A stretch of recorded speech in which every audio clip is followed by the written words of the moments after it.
beloved, Boss Mike Cervera. Alam mo yung hindi ka pumasok ng kay haba-haba, ang haba-haba ng panahon na hindi ka pumasok, tapos pagdating mo sa Senado, mga kababayan, pagdating mo sa Senado, puta, nagbida-bida ka pa. Pero mo ang haba ng panahon na hindi ka pumapasok, pagdating mo dyan, ikaw pa yung nagbida-bida. Utangin na talaga. Oh. Tingnan natin. We have to arrest them. Nagbitiw din sa Tangina si Bongo. Tangina mo, Bongo, ikaw nakasunod. Nako, yari ka, Bongo. Oo, dalawa kayo. Senate Sergeant at Arms at retired Major General Rene Samonte Ah. sa nangyaring kumusyon. Kita nyo, nag-resign mga kababayan. Oo, nag-resign yung mga Sergeant at Arms ng Senado. Kita nyo? Ibig sabihin mga kababayan, ultimo yung mga Sergeant at Arms, ayaw nilang sumunod kay Cayetano.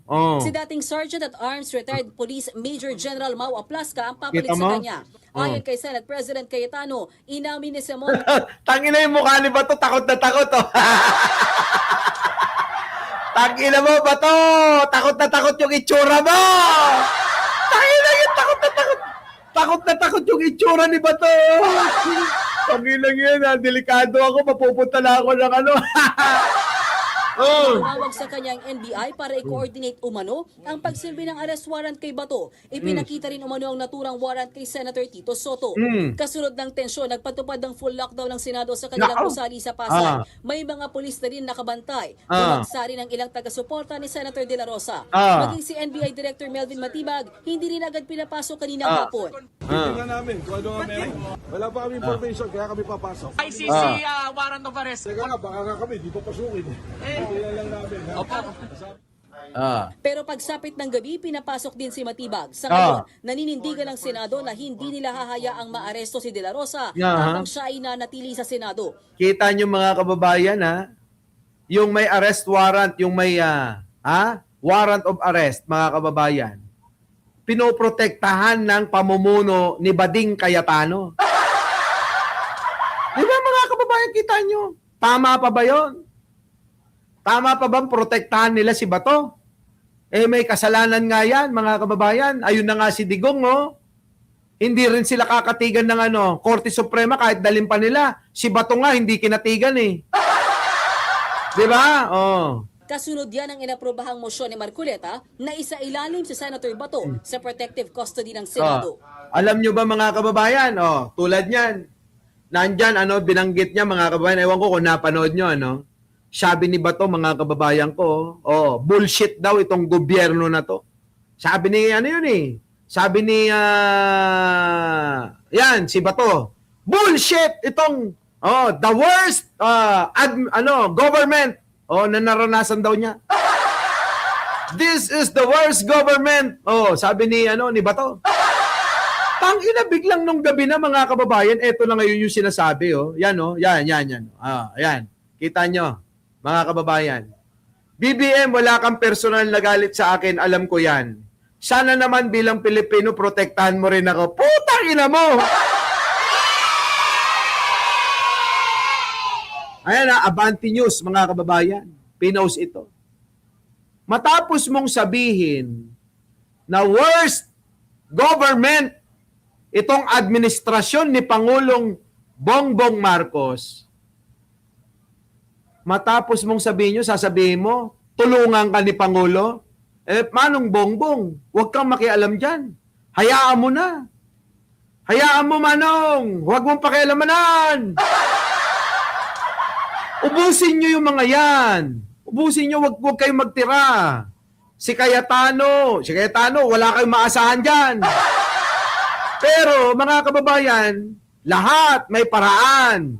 Ipadala nyo na yung Interpol dito. Ipadala nyo na yung International Bureau. Wala yan.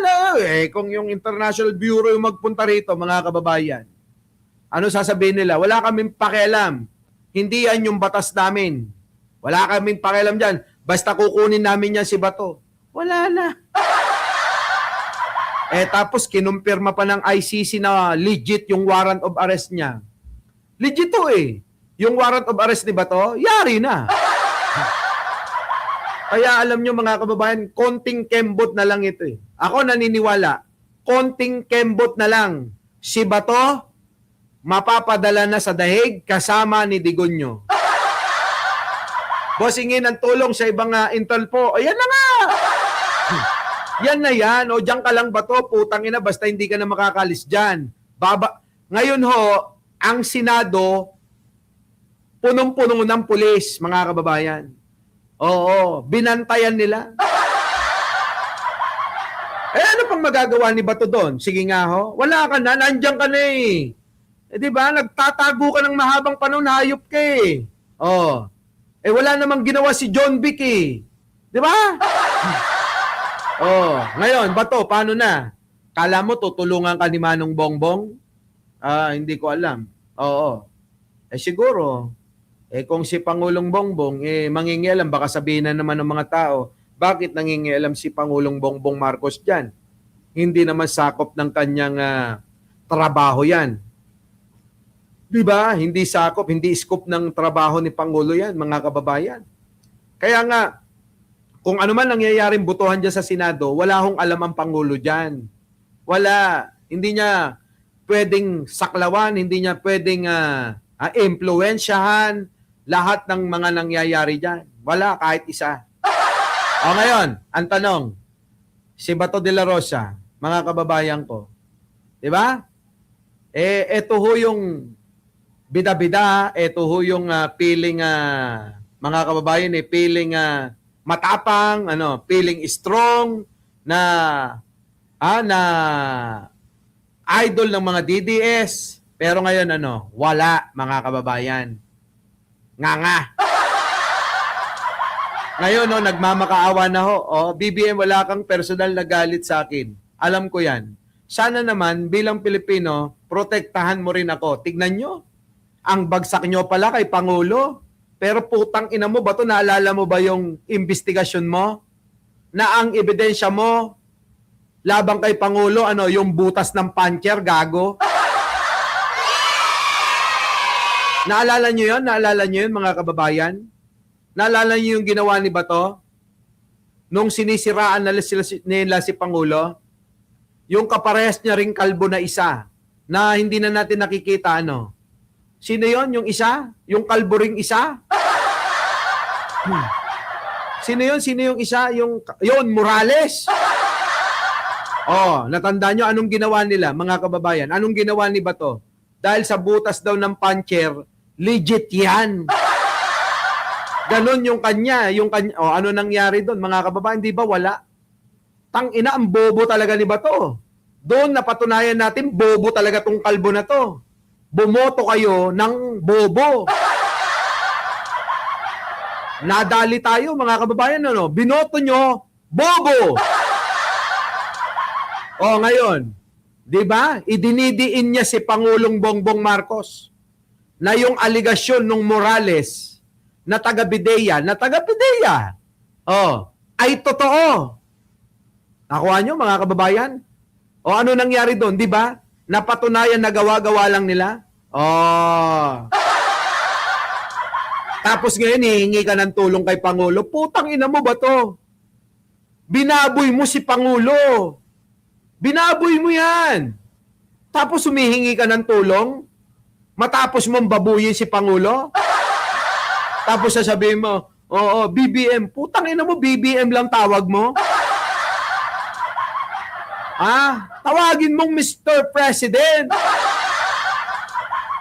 Wala kang personal na galit sa akin. Alam ko, yan. Sana naman bilang Pilipino, protektan mo ko. Tanga!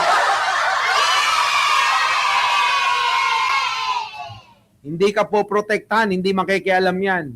Kung ano yung dapat, yun ang dapat. Sabi, sabi nga, sabi ni Bato yesterday, worst government daw ngayon, tapos he needs help to pay. Di ba? Yung nga yung sinasabi ko, blunt eh. Kita nyo kapal ng bumbunan netong hayop na to. Our beloved Boss Mike,